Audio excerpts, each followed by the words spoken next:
Olá pessoal, sou o professor Juari, pré-candidato a deputado federal por Mato Grosso do Sul e hoje estou de frente com o MS, para aquele bate-papo legal, discutir ideias, enfim, desenhar e redesenhar o Mato Grosso do Sul que queremos em Brasília.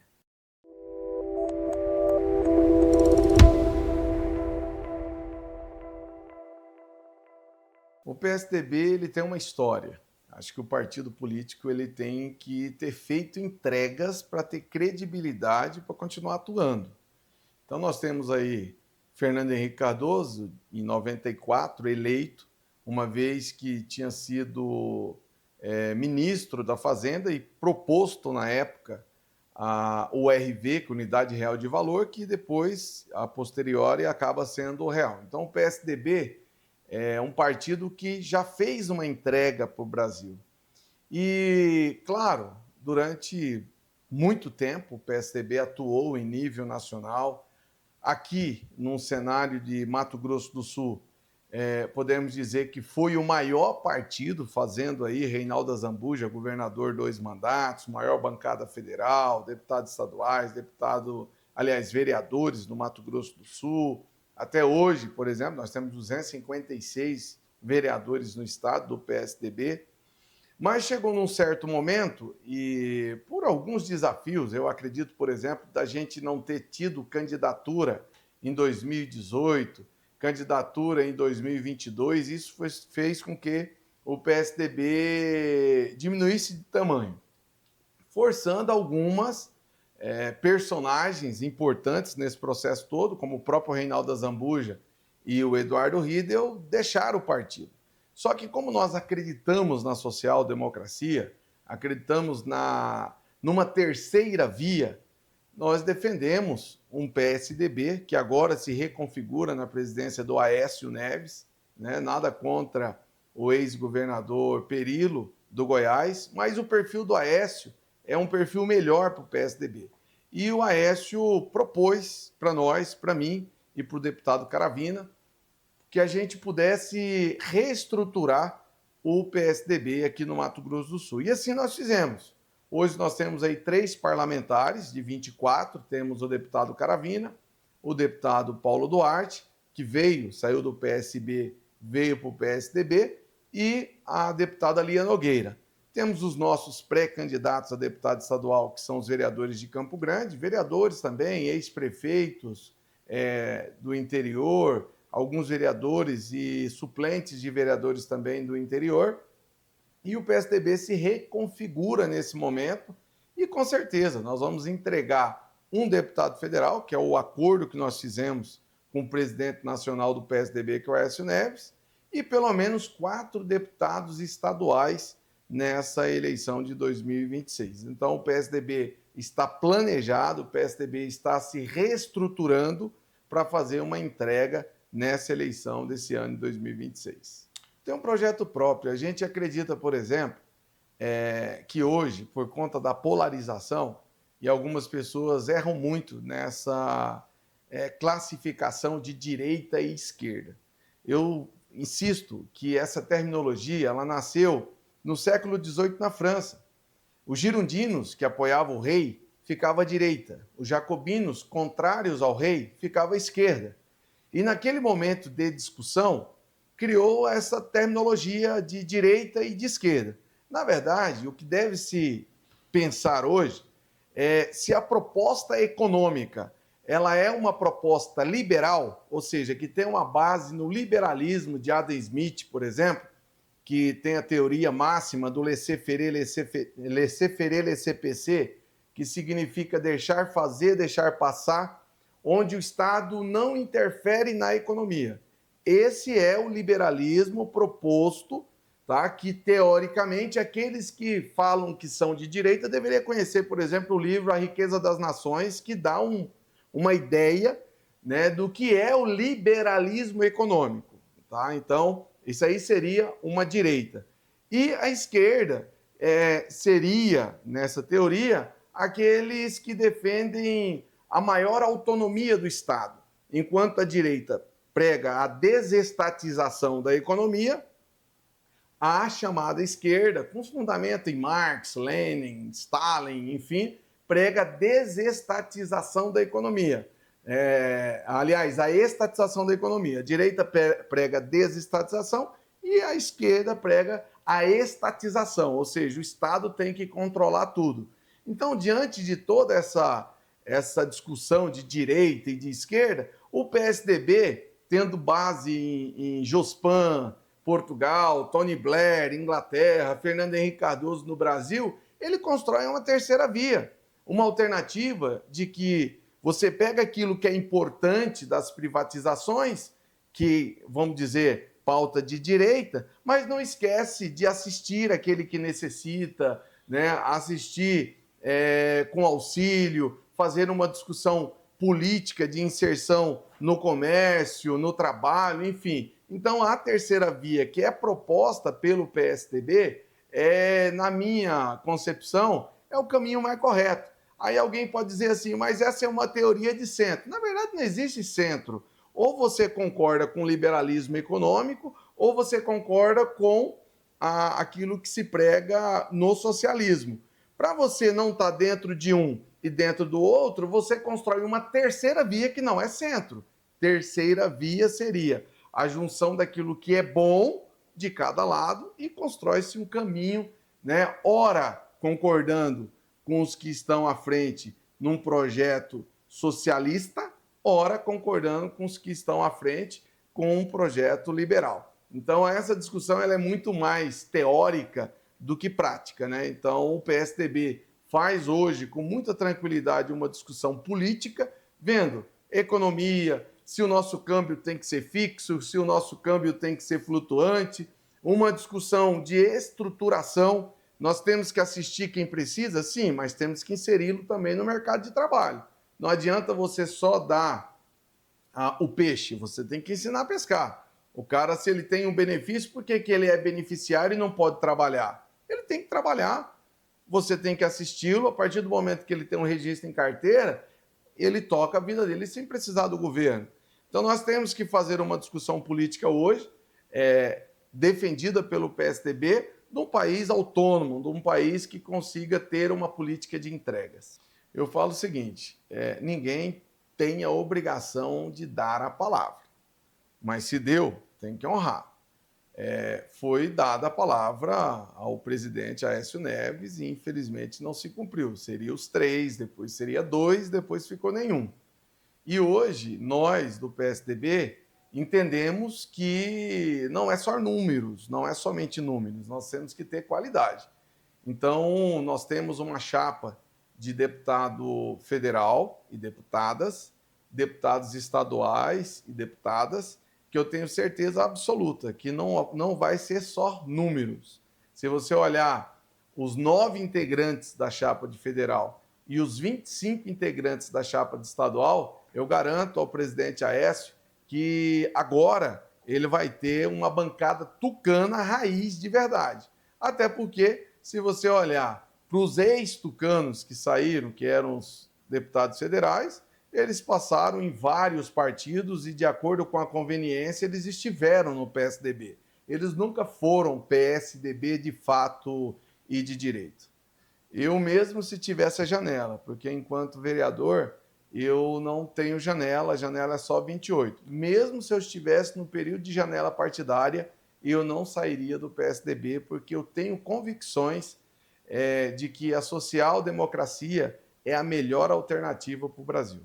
Hoje eu integro o diretório, estou tesoureiro, Caravina presidente.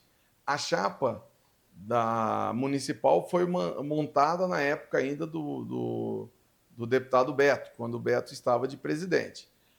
Tivemos muita sorte, porque o Jonas de Paula é muito equilibrado, o Almir é uma pessoa equilibrada, né? Então, eles representam, sim, os vereadores, têm um diálogo com os vereadores, o Jonas participa, inclusive, de várias sessões nossas, a gente olha, vê o presidente do partido nas sessões na Câmara, né? Às vezes o Almir também está ali. Hoje nós não temos nenhum problema em relação à presidência do Jonas.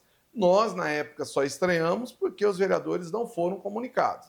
né? Então, infelizmente, essa maneira de fazer política não é a que nós acreditamos no PSDB. Chamasse os vereadores, conversasse com os vereadores e montasse uma chapa. A nossa sorte que foi montada com o Jonas e o Almir. Sorte nossa. Pois é, essa é uma luta histórica. Se nós olharmos a desvalorização do magistério, não começa agora nessa atual gestão. O último reajuste plausível que o professor teve foi ainda na gestão do ex-prefeito, hoje preso, Alcides Bernal, né? De lá para cá, tivemos várias gestões e gente, inclusive, que fala muito bem de educação na tribuna hoje enquanto vereador e que, quando esteve prefeito, não valorizou. Nós saímos num patamar de 89% do cumprimento do piso, chegamos a 52% na gestão do que hoje, enquanto vereador, é muito interessante na teoria quando era prefeito.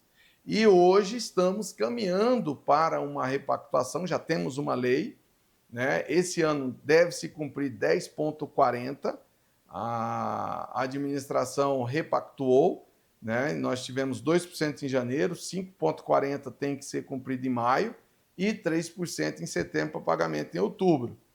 Que vai cumprir os 10,40, isso aí é lei, nós vamos para cima, deve se cumprir. Porque não adianta repactuar, fazer um acordo e depois não cumprir. Então, a Comissão de Educação, hoje estou o presidente, ela tem plena convicção da importância do cumprimento do piso, inclusive faremos uma reunião com o Executivo na data, né, de hoje, para que possamos ouvir a questão da chamada de concurso, a prorrogação do concurso público e também já entraremos nessa discussão do cumprimento dos 5,40 no mês de maio. Esse é um grande desafio. Na verdade, quando nós começamos nosso primeiro ano de mandato em 2021, nós tínhamos mais ou menos de 9 a 9 mil crianças fora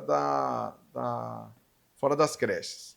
Hoje, o dado oficial da prefeitura é de 1.900 vagas faltantes ainda. Nós temos que fazer uma leitura acerca disso, da importância de ter essa criança numa unidade escolar. Não só por pai trabalhar, eu sou contra, né? Só por pai e a mãe trabalhar? Não, é que é um direito da criança a educação infantil. Então, quando a gente defende a educação infantil, algumas pessoas falam assim, não, mas é porque o pai e a mãe precisam trabalhar, vai deixar. Lá não é depósito de criança, nós não podemos entender o CEINF, né, hoje a EMEI, como depósito de criança. Nós temos que ter condições, né, dessa criança conseguir se desenvolver cognitivamente, né, se socializar com os demais coleguinhas. Então, a defesa da educação infantil, que é, na verdade, a primeira meta do Plano Municipal de Educação, essa sempre foi nossa. Prazo para isso acontecer. A atual gestora diz que quando ela terminar o mandato dela, ela termina zerando a fila de espera das EMEIs. Isso é o que todos nós sonhamos. Eu, enquanto professor e presidente da Comissão de Educação, vou acompanhar para e passo. Quando se trata de CPI, a gente sabe da dificuldade que é. A CPI, ela demanda investimentos e recursos e, como o vereador ele não tem poder de justiça e muito menos de polícia, vai sobrar para o vereador entregar um relatório para as autoridades, seja para o Tribunal de Contas, seja para o TJ, seja para o Ministério Público. Então, eu acredito muito mais no movimento de uma audiência pública, no encaminhamento de um requerimento e nesses instrumentos do que propriamente numa CPI. O problema é que muitas vezes o parlamentar usa uma CPI para se autopromover, né? Então, eu sabia, quem acompanhou a CPI viu, né, que alguns gastos que aconteceram e que tem que ter, tá? Não estou dizendo que não tem que gastar, tem que ter. Você precisa contratar técnicos especializados para te dar uma resposta daquilo que você está investigando. Mas o que se faz com esse relatório? Você entrega esse relatório para o Ministério Público. Então, se o Ministério Público entrar com ação antes da CPI, cobrando, por exemplo, o TAG, né, que foi o termo de ajuste de gestão, foram 18 itens que deveria ser cumprido, seria muito menos dispendioso, aí eu estou falando no ponto de vista pecuniário, do que abrir uma CPI, demandar reuniões, demandar audiências cansativas e, no final, a população tem perguntado: o que mudou depois da CPI? Minha opinião, até agora, nada. Primeiro que o professor temporário, ele é professor. Isso a gente tem que deixar bem claro, que quando você termina a sua faculdade, a sua licenciatura, você é professor, independente se você é concursado ou se você é convocado. Eu acredito que chamar o concurso, prorrogar por mais 2 anos e chamar até 90%, mais ou menos, é importante porque você tem a garantia dos seus direitos. Quando você é de carreira, você pode, por exemplo, discordar da gestora ou do gestor, participar de movimento de greve, reivindicar a qualidade de trabalho, enfim, sem nenhum tipo de retaliação. Agora, o convocado, infelizmente, a gente sabe como funciona. É muito triste, né? Tomara que tenha mudado essa realidade. Mas quando eu fui convocado, por exemplo, eu sabia que determinadas ações minhas eu poderia perder o meu contrato. Então, por isso que eu falo sempre, é importante o professor estudar, passar no concurso, garantir a sua vaga efetiva, né? Essa vaga você vai levar para o resto da sua vida, você vai se aposentar. Então, a minha defesa é justamente essa.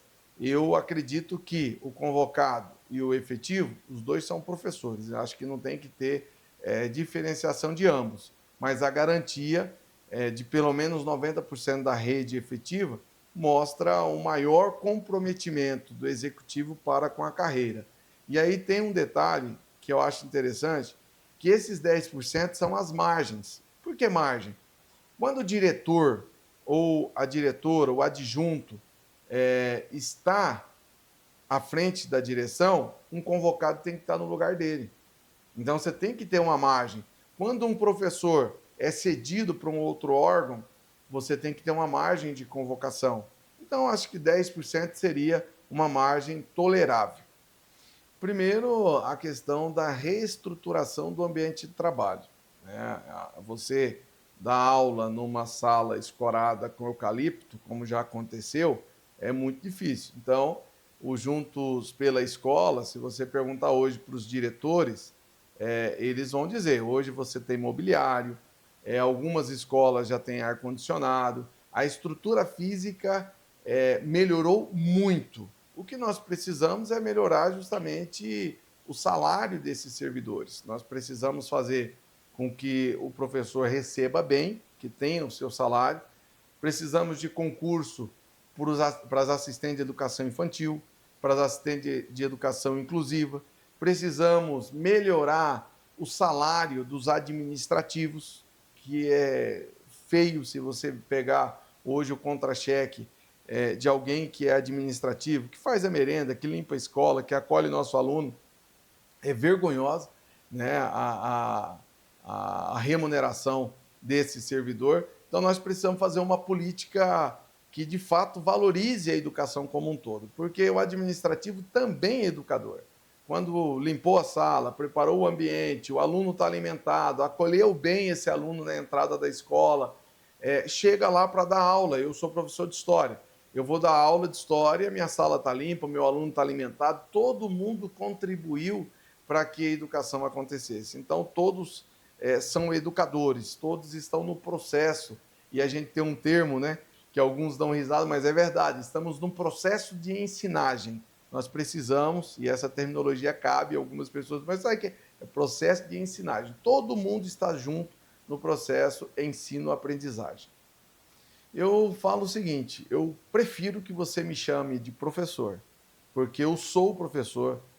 Como dizia há pouco para o Marcelo, eu saí do interior, morei na roça, tirei leite, né? Fui seminarista, estudei para ser padre, e depois eu entendi que a educação era a minha verdadeira vocação. Então, hoje eu posso dizer que eu me sinto bem melhor enquanto professor do que vereador. porque a gente não consegue resolver todas as coisas. O meu sonho, enquanto vereador, era que a gente tivesse uma resolução para a saúde, para a assistência, para a própria educação, né, para a infraestrutura. E como nós não temos a caneta e a gente depende de outro, né, ou de outros, infelizmente, às vezes a gente acaba se frustrando enquanto mandatário. Então, eu sou realizado enquanto professor e, claro, enquanto vereador também, pelas entregas que nós fizemos, principalmente para a educação especial. Essa, se quem me acompanha sabe o quanto a gente tem se dedicado com lei, né, acompanhando algumas situações aí com as mães atípicas e as crianças atípicas, né? Então, hoje eu posso dizer, estou no caminho da realização. E por isso da nossa pretensão, né, enquanto pré-candidato a deputado federal. Hoje eu tenho R$ 800 mil de emendas que eu tenho que dividir para saúde, educação, para assistência. Enquanto deputado federal, nós vamos ter 40 milhões de emendas, né, individuais, fora as transferências que nós podemos fazer junto aos ministérios, dependendo aí da articulação política. E com certeza nós vamos articular politicamente para Campo Grande e os outros 78 municípios do estado do Mato Grosso do Sul.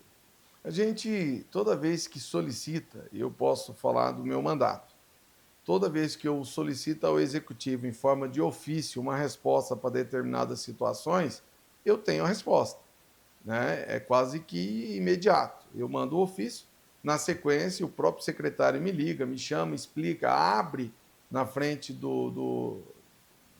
tanto eu quanto a minha equipe jurídica, para entender o questionamento do ofício. Então, eu não tenho nenhum tipo de dificuldade com o Executivo em relação a isso.